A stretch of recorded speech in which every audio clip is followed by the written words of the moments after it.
degmada Afbarwaaqo ee gobolka Mudug muddo dheer waxaa degmadaasi ku soo noqonayay dagaalo sokeeye.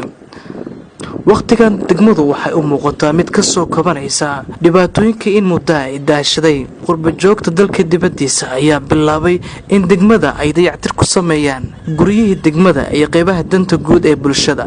halkan waxaa ka socda dhismaha 30 guri oo ay gaar u yeelanayaan dadka dagaalada ku barakacay ee ka soo jeeda deegaanka. waxaa gacan ka geysanayaan dhismahan gabdhaha jaaliyadaha ee ka soo jeeda deegaanka. gudoomiye Cabdullaahi Jaamac Dhoore oo ah gudoomiyaha degmada Afbarwaaqo ayaa noo fahfaahinaya waqtigan dhismaha ka socda iyo sidoo kale dadaalada ku aadan in dadka ay markale dib u soo degaan deegaankan Afbarwaaqo. bismillaahir rahmaanir rahiim. waxa weeye meeshan maanta aan joognaa waxa weeye waa degmada Afbarwaaqo. aniga waa gudoomiyaha degmada Afbarwaaqo Cabdullaahi Jaamac Dhoore. waxaa meeshan ka socda hawl badan oo xagga dhismaha ah.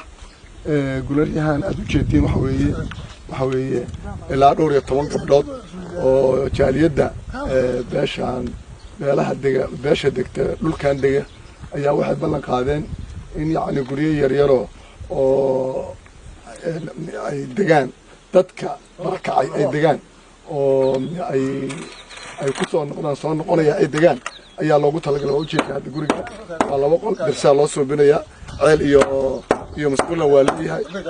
ciddii soo degaysa ayaa la diijinayaa laakiin dhulka iyo dadka gabdhaha jaaliyadaha ayaa iskale oo ku deeqay oo ayagu dhulka ayakaa iskale laakiin inay dadka soo degayaan oo barkacay dhul la'aanta ah inay degaan ayay u dhisayaan. gabar walbaaba gurigay dhisaysaa waxayna ugu talagashay in ay dadka ehelada ah oo ku dhibaataysan dhulka ama miyiga ah ama budbud iyo wixii lamid ah in ay cidii degaan rabta ay degaan ayay ugu talagaleen insha Allah taala.